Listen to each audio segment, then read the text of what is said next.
Die reaksie op die regering van nasionale eenheid blyk plaaslik en internasionaal steeds die goedkeuring weg te dra, ondanks ideologiese verskille tussen partye. Op die plaaslike regeringsvlak wil dit egter voorkom of die model nou nie toegepas word nie. Die bekleierery tussen veral die DA en die VF+ in die Wes-Kaap is 'n voorbeeld hiervan.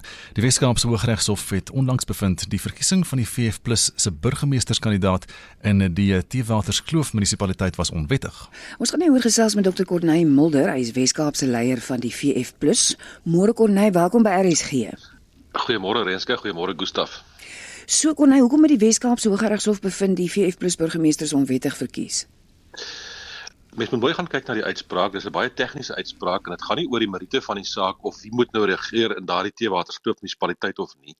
Dit was bloot 'n uitspraak in terme van die wetgewing en die spesifieke reëls van die stadsraad self in terme van kennisgewing en watter vergadering het reeds verstryk en watter vergadering moet nog gehou word. So dit is 'n tegniese uitspraak. Ons aanvaar die uitspraak ter wille van stabiliteit en dit was eintlik maar 'n simptoom van die onstabiliteit wat daar plaasvind tans op plaaslike regering in landswyd, maar ook in die Wes-Kaap. Corneille, wat is jou mening oor die hele konsep van die regering van nasionale eenheid? Is dit 'n tussentydse oplossing nou maar na hierdie afgelope verkiesing waar geen party nou kon 'n volstrekte meerderheid kry nie, of dink jy dit gaan op die langtermyn 'n volhoubare gedagte wees? Ek dink die hele gedagte van regerings van eenheid het gekom om te bly, want dit gaan saam met die hele gedagte van koalisie en koalisievorming. Ons kiesstelsel is 'n proporsionele kiesstelsel op alle vlakke van regering en die normale manier vir proporsionele regerings is 'n proporsionele kiesstelsel veroorsaak basies samewerkende regering waar nie een party op sy eie meerderheid gaan kry nie. Ons het vir baie jare in Suid-Afrika 'n tendens gehad van dominansie van een politieke party, of dit die ANC was of 'n destyds aanvanklik nasionale party, later die DA in die Wes-Kaap was. Dit was wat ons aan gewoond is. Maar die uitslae bewys vir ons dat dit vir altyd verander het en ek dink in die politiek is een ding baie duidelik, dinge verander en dan moet jy dit reg interpreteer en daarbey kan aanpas. En daarom die regering van nasionale eenheid wat gekom het in Mei maand van hierdie jaar het dinge dramaties verander wat ek dink nie weer gaan terug verander nie. En dit sal ook so verander na plaaslike regering toe vorentoe. Ja, maar as die RNE dan nou steeds die goedkeuring wegdra plaaslik en internasionaal, hoekom sien 'n mens nie die RNE model in elke plaaslike en provinsiale regering nie? Daar waar dan nou nie 'n party is met 'n volstrekte meerderheid nie. Dis presies die vraag wat ek vra en dis die vraag wat beantwoord moet word deur almal wat ernstig is oor Suid-Afrika. Daar's geen twyfel nie, die regering van nasionale eenheid is deur die bank positief ervaar en gesien en word gesien as die antwoord en die oplossing om die land konstruktief vorentoe te vat, wat beteken jy kry die groter rolspelers om 'n tafel en jy vorm same regering rondom sekere ooreengekomme beginsels en 'n program van prioriteite. Die enigste mense wat daarteen te kere gaan en dit niks daarmee te doen wil hê nie, is partye soos MK en die EFF en dit op sigself sê vir jou alles. Die normale vraag dan behoort te wees, as dit 'n suksesvolle gedagte is op nasionale vlak, om watter rede op aarde kan dit nie ook die antwoord wees om plaaslike vlakke te stabiliseer en daarvoor uitgang in orde te bring nie. Dit is wat ek probeer verduidelik en oordra, maar dit is tans word dit deur sekere partye geopponeer ten sterkste. Maar kom ek vra jou dan vir oor Gauteng. Jy was betrokke by al hierdie onderhandelinge oor van hierdie koalisieregerings in Gauteng. Daar's 4 groot regerings in Gauteng, die provinsiale regering en 3 van hierdie metros. En dink jy die model werk daar? Die model sal daar werk as hy toegepas word, maar hy word nie daar toegepas nie. Op die oomblik as jy gaan kyk spesifiek in Gauteng, as jy Johannesburg vat, sedert 2021 was daar reeds 6 burgemeesters. Omdat daar 'n almekaar gestoei is om te probeer om die mag te kry wat in die praktyk gebeur is. Die uitslae maak dat geen party alleen kan regeer nie, dit weet almal. Nou probeer jy 'n koalisie saamstel en met 'n groot gesukkel met 'n klomp partye bymekaar kom jy by 51% en nou probeer jy regeer. Maar die probleem is, die ander 49% aanvaar dit nie. En hulle gaan op elke dag probeer om daardie 51% regering omver te werk. Met mosies van wantroue, met probleme wat daar gestel word ensovoorts. As jy dieselfde partye sou neem wat in die regering van nasionale eenheid saamwerk op baie suksesvolle maniere vir almal sê dit is die antwoord, en jy sou dit toepas in Gauteng, kan jy 'n meerderheidsregering in Johannesburg saamstel wat 70% van die mense verteenwoordig, die kiesers. In Tshwane sal dit 79% wees, in Ekurhuleni 75%. En dis presies die pad wat ek dink behoort geloop te word, om te sê, hoe kan ons 'n breë verteenwoordigende regering kry op 'n verantwoordelike manier, wat saamkom op ooreengekomme program, en die meerderheid, oorgeweldigende meerderheid van die kiesers verteenwoordig. En daarmee elimineer jy die radikale elemente of dit die MK of die EFF is. Dit was wat op die tafel was in Tshwane, maar dit is nie aanvaar nie, en goed, hoe lank gaan hierdie regering wat nou daar is, bly staan, en dieselfde vir Johannesburg? Ons gesels met Dr. Corneille Mulder, hy is die Weskaapse leier van die VF+. Ons vra oor waarom die R&E-model nie in munisipaliteite toegepas word of werk nie. Ons het nou gekyk na Gauteng. Wat gaan in die Weskaapse munisipaliteite aan?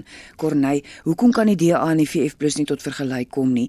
Want albei die nasionale leiers dien tog in Cyril Ramaphosa se kabinet. Absoluut. Nee, absoluut. Ons moet tot vergelyk kom. En kom ek nog vir jou 'n voorbeeld. Daar is tans in Suid-Afrika een voorbeeld van 'n regering van plaaslike eenheid. En hy het tot stand gekom in Oudtshoorn. Hy het tot stand gekom in Oudtshoorn hier aan die begin van Augustus hierdie jaar. En uit die aard van die saak, dit is ook 'n samestelling wat 'n baie onsekere koalisie was, wat ons by betrokke was, daar het probleme intern gekom. En toe het ons 'n situasie gehad na die Mei maand verkiesing om te sê, kom ons vorm hier 'n regering van plaaslike eenheid en ons bring stabiliteit met die regeringsvernote wat op nasionale vlak ook is. Die ongelukkige is die Demokratiese Alliansie was nie bereid daartoe nie en ons het voortgegaan met die ander partye en daar 'n regering van plaaslike eenheid daar gestel wat nou vir 100 dae reeds regeer en daar's groot verbeteringe en groot sukses in Oudtshoorn. Gaan kyk gerus. En dit is wat behoort te gebeur.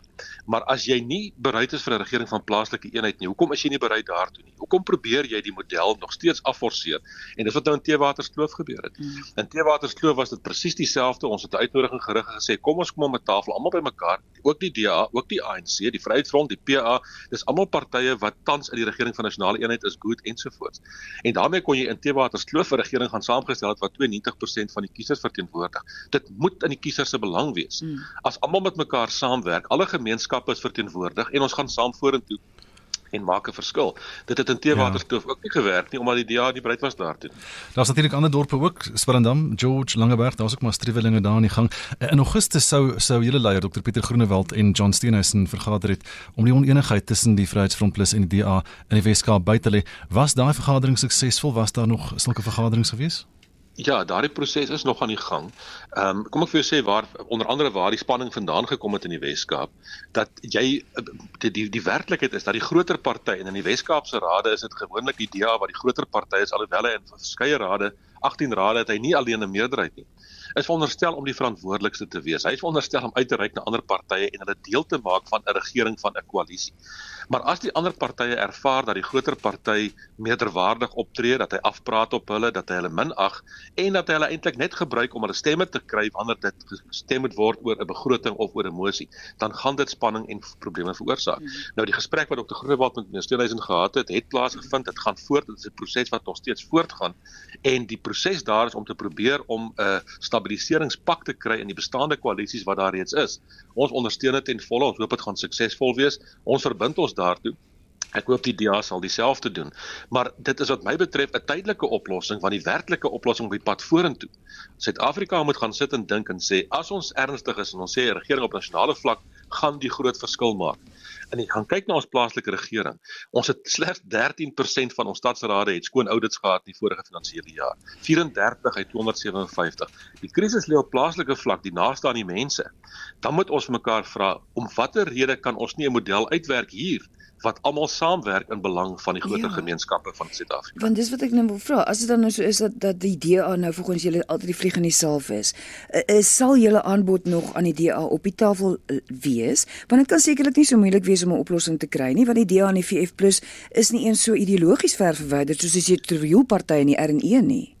Absoluut. Die uitdaging, die uitnodiging staan, hy bly staan. Ek dink dit bly die beste model. Dit is 'n nuwe gedagte. Ek dink dit is 'n gedagte wat baie mense nog nie hulle gedagtes oor laat gaan het of hulle Engels wil sê hulle minds geapply het nie. Want die feit van die saak is dit is 'n totaal ander denkpatroon in terme van hoe ons die dinge vorentoe kan vat. Die uitnodiging bly staan. Die vraag is, hoekom sal mense dit van die hand wys? En my kommernis is, jy wys dit van die hand as jy nog vasgevall is in ou politiek en dink, man, ek moet net al my opponente een kant stoot. In die Weskaap, ek moet die PA wat 'n bedreiging is een kant stoot, ek moet die Vryheidsfront een kant stoot, dat as ons oor 2 jaar plaaslike verkiesing het, kan ek dalk weer wen en alleen die meerderheid hê en dan regeer ek maar alleen op die ou manier, wat beteken soos in Theewaterskloof, die DA het nou alleen 'n regering gaan saamstel saam met Good en die Sosialistiese Revolusionêre Werkersparty, hoe op aarde weet ek nie. Maar saam vorm hulle nou 55% van die steun in Theewaterskloof. Die effek is, jy sluit onmiddellik 45% van die kiesers daaruit.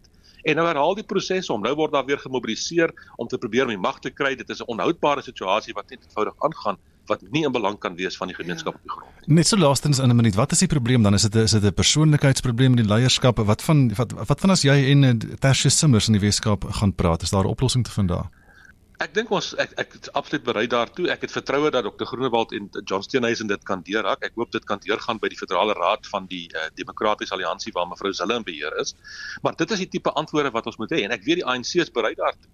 Hulle wil graag hê dat alle partye met mekaar basies moet saamwerk, maar die rede dink ek die weerstand is dit is nuwe, vooruitgedateerde denke vir die toekoms. Dit is nie teruggryp denke na die ou dae toe. En die ironie is, dan word maklik gesê die Vryheidsfront Plus in die Weskaap is 'n onbetroubare vennoot. Nee, ons is beslis nie.